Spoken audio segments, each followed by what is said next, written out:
Hi everyone and welcome back to my channel. My name is India and today we're going to be doing the Booktube Real Talk discussion tag. I don't know which one it is. It's either a tag or it's a discussion. All I know is that Stephanie over at Steph's Romance Book Talk, I did that right for one, Steph's Romance Book Talk, tagged me in it a while ago and I'm finally getting to it. Look at this. I've just got like a random...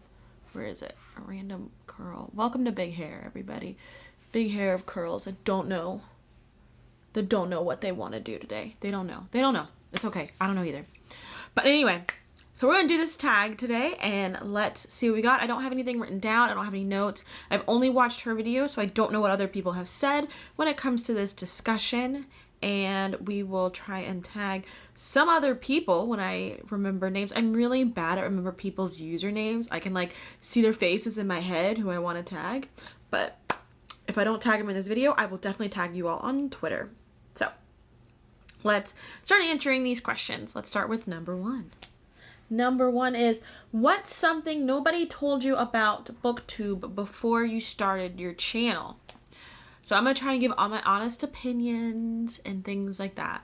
How expensive it can become when you don't know who you want to be on Booktube.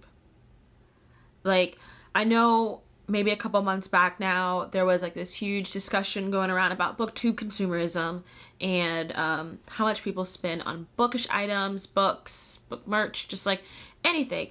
And for me, I'm like, cool, I want like all the cool, like fun little cute things that, you know, symbolize the books that you really like. But you start to realize like how expensive that is. And then you're like, you like have to self-reflect and you're like, do I honestly care? Like, do I really care? Like some days for like the first 5 seconds I care, and I have to be like, India, you really don't care after those 5 seconds of having it. So I really just need to Marie Kondo in my life, because I know that that's now becoming a verb, and minimalize and cut out the subscription boxes probably. Like, they're great, but a lot of them are not filled with practical items, and if I want items, I want them to be practical, and some of them are just, you're like, cool, art print. Though I have noticed we have not been getting art prints a lot lately, if you've noticed that, because they're not practical and they just create clutter. Anyway, what's something else nobody told me about starting Booktube? That you don't have to have a fandom. You don't have to have a fandom to feel like you have a place in Booktube. Like, I sometimes still feel displaced because I don't feel like I have like a true fandom now. Don't get me wrong, I love Harry Potter. I wear Harry Potter t-shirts sometimes. That might be my fandom, but like I'm not one who has, I don't like rewatching the movies in the first place, but you know, I haven't reread the books since the last movie came out, because I reread every book before the movie came out. But I haven't reread them since then, you know, and just like other things like that, like Harry Potter is not my life. And like I love a lot of big fandoms. Like I love the Moral Instruments series. I love them. I love Harry Potter. I love ACOTAR and I love Throne of Glass. Like I love those big fandoms, but like that does not have to be your identity on Booktube. And I think some new Booktubers really want like a bookish identity, and you don't have to have that. And I think that I'm just now coming to that like mental realization that I don't have to have a specific thing. Like a lot of people will be like, find your niche, it works out better for your numbers and your statistics and stuff. And I'm like, I don't want to find a niche. I just want to record what I want to record. I want to like what I want to like. I want to do what I want to do. I want to share what I want to share. And if I try and focus too much on just like one thing and try and make me, you know, always be wearing a Harry Potter t-shirt or always be wearing a book t-shirt, like I'm gonna go insane. Now, that's not to say that if you ever want to gift me Harry Potter stuff, I'll still take it. Thanks. What is your opinion, number 2, what is your opinion on typical Booktube videos, wrap-ups, TBRs, hauls, etc.? I think doing hauls kind of comes back to my first thing. I think to a lot of new booktubers, hauls are really intimidating, and I feel like you as a new booktuber feel like you need to do hauls because those are what get your numbers up so people can see what you're buying. But all that means is that you're spending a lot of money so that way other people can like vindicate. No, vindicate's not the right word. So other people can like approve of your buying and can make you feel better about it. When in reality, you didn't need to buy that, and because instead you skipped out on lunch instead of buying books. Granted, some people do library hauls. You know, some people really do like go to the library and check out a whole bunch of books. I also don't know how I feel about that, because if you're checking out a whole bunch of books, you're only going to read maybe 1-2 books at a time, but that also just means you're keeping books from somebody else. I don't know. My libraries around me aren't that great, so I don't go to the library like that to go check out books. I just don't. So if I read a book, it's going to be on my Kindle, which is already less expensive, and I've got it everywhere. Wrap-ups. I don't mind wrap-ups. I don't do them very often because a monthly wrap-up just makes me a little stressed out. Things I have a set time frame on make me a little stressed out. I just kind of like to go with the flow, what I want to do, especially because, you know, like a lot of us on here, we work a full-time job, and my full-time job can be a little crazy sometimes, and I don't like putting myself on a time frame. So sometimes you get a wrap up that's like 3 weeks late, as in it's already the next month is over. But most time, if I'm going to do a wrap up, I'm probably not going to film it. I might just do it for the gram, or I might do it on my blog, but filming it, not so much.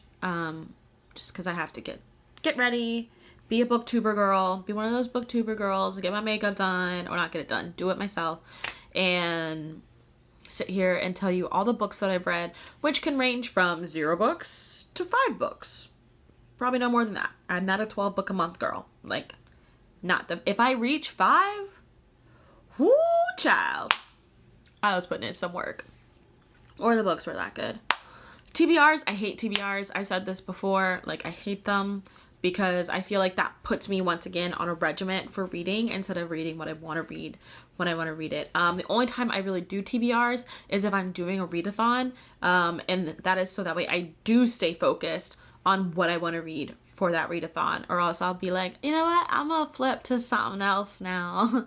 And instead of being like, oh wait, that does not fit in my readathon, so let me back down on it, you know, whatever. But just like your typical books, I wish there were more book reviews out.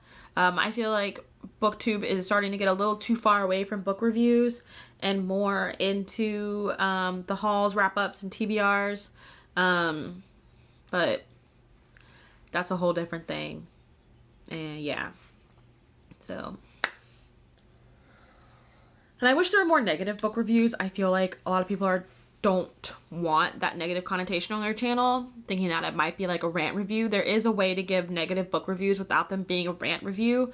Some people have made channels, have made their channel a rant review channel, which is good for them or their brand, but you don't have to do that. You just, I don't like the book. I don't like the book because it's trash. Done. I don't like the book because it has no world building. Done. You know, that's all you gotta do. You don't have to rant about it, you know. So, but I wish there were more negative reviews because it gives false pretenses to people when you have a hyped book and everyone's hyping it, and then you go read it, you're like, this book's not good. And everybody's like, oh, but it's so good. No, it's not. No, it's not. Anyway, number 3. What is an assumption you had about Booktube before you joined? Was it proven to be correct or not? Did I have an assumption about Booktube? I don't know if I had an assumption about Booktube because, like, fun fact, I started posting book reviews on YouTube when I was in college, probably around 2012. But being that, one, it wasn't like a normal thing to do, I never continued. 2, I was way too busy when I started doing it. I think it was like my junior year of college when I decided to start doing this, and I was way too busy my junior year of college. Like, I cried that entire year of college. So I guess I don't know if I had any assumptions. I think a lot of people just believe like Booktube is this happy place where you can just like, where everyone's friends, where everyone can make friends. I think that's a huge assumption, and I'm not saying that Booktube is an evil place, because it's not, but I'm saying Booktube is what you make it, and Booktube is what other people want to accept in their lives too. Like, you might be out here making great books, make great book videos, but maybe the people in the universe don't care, don't want to talk to you. And so, just like out in the real world. And so I think the assumption is just because you're on Booktube, you're automatically going to get friends, bookish friends. And I think that's a large assumption a lot of people have. And a lot of people on Booktube are introverts. So I think it hurts a lot of people emotionally when they don't start developing those bookish relationships and bookish friends in rapid fashion. So that is probably a huge assumption that I think happens out here. So it's like, you know, they always say like, go comment under videos, but what I would say, do not comment under the big booktuber videos. Like those really, really big booktuber friend videos, they're not your friends. I can tell you that now. If you do not know them in real life, they're not your friends, because they have and they're not going to try and be your friends, not in a negative sense that they don't want to be, but in a sense that they have too many views on their videos and too many comments going through to really try and become your friend, to really try and get to know you. So I would find your smaller booktubers who have the time to have conversations on their channels with you to have a relationship. Like same thing with those same big booktubers on Twitter. Like they have lots of followers, lots of people adding them, lots of people talking to them, and your notification on Twitter or Instagram is it's possible it'll get lost. So find those smaller booktubers, or, you know, create communities there. That's where you're going to truly find your friendships, not with the big ones. And honestly, most likely if you're trying to become friends with the big booktubers when you're a new booktuber, subconsciously you're probably just trying to use their friendship to increase your views. Subconsciously. Like I said, it's not that I don't believe that they don't want to be your friends, but if you're new in the book realm and they're not your friends in real life, they just have so much going on that they probably just won't see your notifications and your stuff in their lives. So it's not a negative thing. It's just choose your battles and choose what's going to make you happy and what's going to bring unneeded and unwanted stress to your life, type of thing. Number 4. What is something you've done that has actually helped you grow your audience? Shit. I don't know. Each time I get a new subscriber, I am amazed. So thank you. Don't forget to subscribe to my channel. Hit that bell notification button down below so you never miss anything. But I don't know. I'm not a good example because I don't post consistently. Like you'll get like a good 2 weeks of me like posting consistently. And I'm like, yay, that Sunday, Tuesday, Thursday schedule that I really want to do is working out. Is working out for me. But most of the time I forget. The next time I'm posting on Wednesday and I'm like, shit, that video was supposed to be on Tuesday. It's going up on Wednesday. And if I don't batch record videos, like, I don't have the time. But so I'm not a good example. I am just not a good example at all. I don't post consistently. I know I spend too much money on Booktube and Booktube merch. And so like my most consistent videos are on Owl Crate and LitJoy Crate unboxings, which are probably going to go away soon.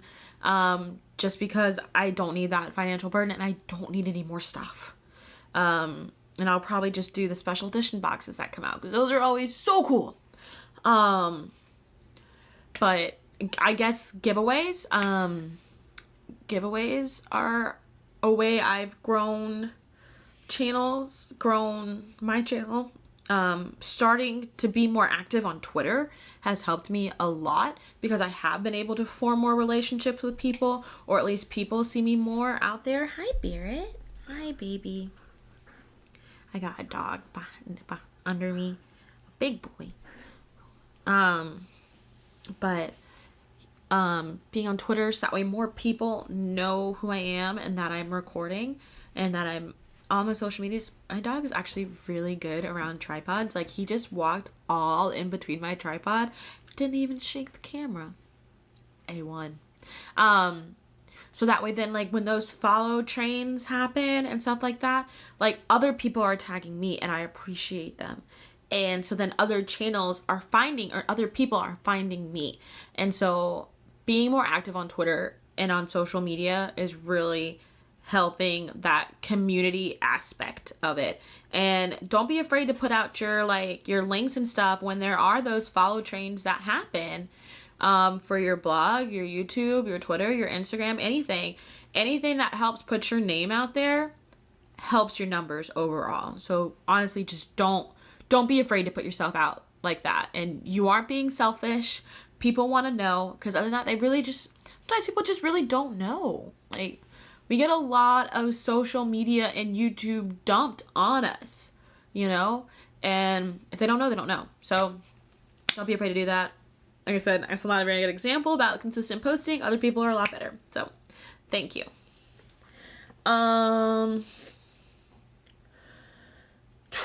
What is a common mistake you see new booktubers making, or one that you made? Going out and buying all the hyped books. I did that for a little bit. I was like, oh my god, everybody's talking about this book. Let me pre-order this. Click, click, click. Kindle. It's out on my Kindle. Doesn't matter. I'm not about to read it. I'm not about to read it right now. Like, I'm not. But I did it. I felt good about it. Hit that pre-order button. It's not necessary, because it's like, you'll read it when you get to it. If you really want to read it, guess what? They're not going to run out of copies at the bookstore. They're not going to run out of copies on your Kindle. Let's see. Other mistakes new booktubers make. I'm a techie at heart. I'm not very good at explaining tech, but I'm a techie at heart. So I already had cameras and tripods and things like that. So I was really lucky when I started. But the number two of the biggest things that I see with new booktubers is sound. People want to hear what you're saying. So if you're not going to use a microphone, which you can get, like, I've used lavalier mics that I pin right here. My battery's dead on one of them that I pin right here, that are great, that are really cheap on Amazon. I'll link them down below. I've used Rode mics. Right now I'm using a Rode mic that also help. But in the very beginning, I don't think I had a mic at all, but my camera mic was pretty good. But if your camera mic isn't that great, you can also just use your phone, put it on voice recorder, and like put it right under you or right next to you on something that can pick you up. And then if you use video editing software, even in the free stuff, if you can match your sound, you'll be even better that way. Just so people can hear you.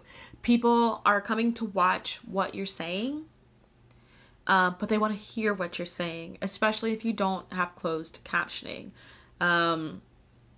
Captioning, I still haven't started this because I hate going through and typing it, but it's a big thing. Like, if you do it, trust me, it'll help a lot.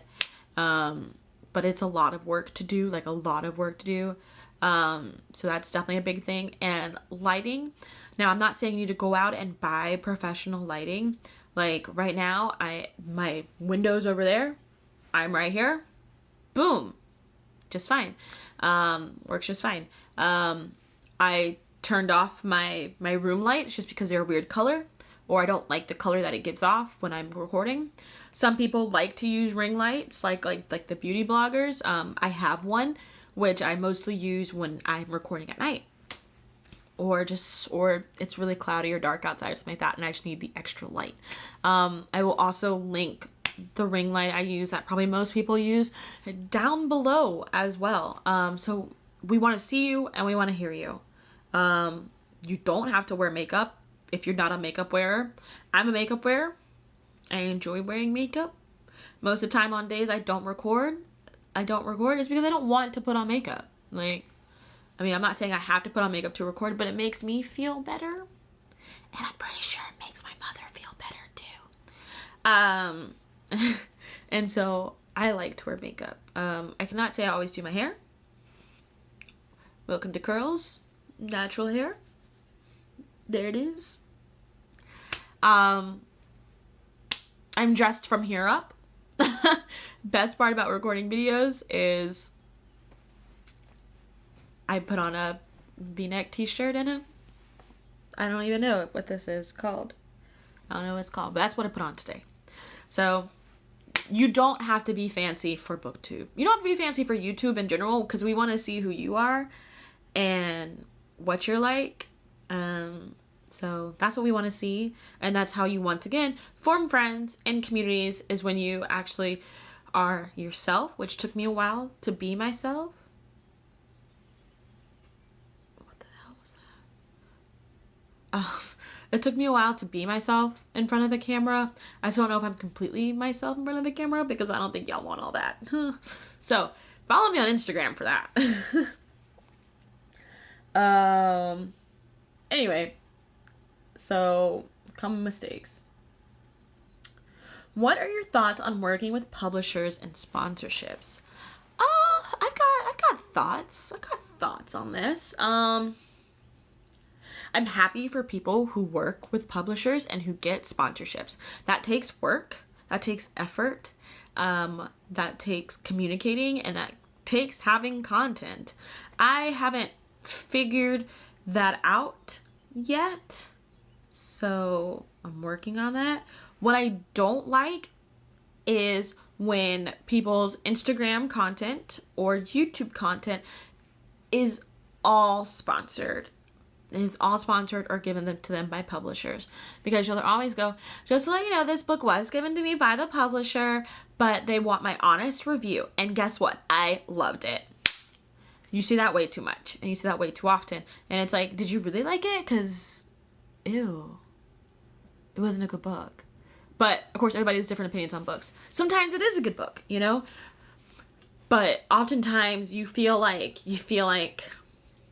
because they were given a book or they're sponsored by it, now they've liked it, especially when all of their content is sponsored or given to them content. Granted, a lot of the publishing houses are only giving books to, like, 5% of the Booktube world. A lot of the big public, like 5% of the Booktube world. And so they've already like made a name for themselves, and so they have their own thoughts and opinions, and right now they're just out here doing what they do. But that's what I don't like, but I'm happy for people who get these opportunities, because it means they worked for it. Like, don't get me wrong, those big booktubers have been on Booktube for years, and they have worked on their editing skills, their video skills, their reviews, all that kind of stuff. They've worked on them and posted them. And so, but I just don't like when everything is a sponsored content. Like, I want to know, what did you go to Barnes & Nobles and pick up and read on yourself, by yourself, with the money in your pocket? Like, that's what I want to know most of the time, not what Publishers Clearinghouse sent you, or Penguin Teen sent you, or Disney. Lately, Disney's been getting in that. So mixed reviews, it takes work to get in there, and I haven't figured out, and it might be because I don't have a reading niche, that I don't know where to start, because I don't read enough of one thing. But yeah, so who knows? Let's see. Do you think Booktube is dying? I don't think Booktube is dying. I think book reviews are dying, which is sad. I think Booktube is changing a lot. But I don't think it's dying. We're getting new booktubers every single day. All you have to do is search the Booktube newbie tag, and it'll be like, posted 2 days ago, and you're like, oh, let me go check them out. Literally, search the Booktube newbie tag. Like, that's how you find new booktubers. That's how you create new friends. Get to them early before they know you're weird. And like, that's just how you gotta do it. It's so much fun doing that. I've enjoyed making friends. Assumption, you have to go to BookCon. You do not have to go to BookCon or BEA. That is super expensive for a weekend of standing in lines in New York City. Like, it's already expensive going to New York, and then the BookCon's already expensive in and of itself. Like, if you don't live in New York or live near New York, I don't think it's worth your time. Just how I feel. So don't do that. But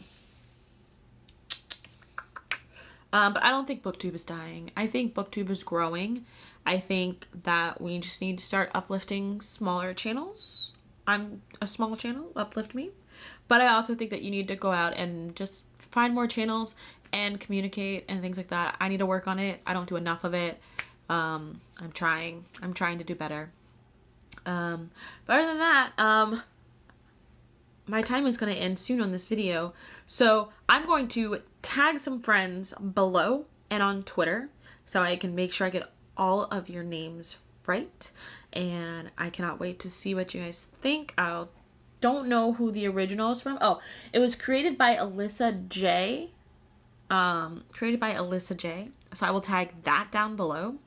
And I was tagged by Stephanie over Steph's Romance Book Talk, which I will also tag her video down below as well because I love her. And yeah, that's it for me, y'all. So let me know what you think about my thoughts, I guess. And don't forget to hit that subscribe button. Like I said, support me, support you, I support everybody. Hit that subscribe button down below. Don't forget to hit that bell notification button. Don't forget to follow me on all the social medias, especially the Instagrams, where you see how I really act. And until next time, keep turning the pages.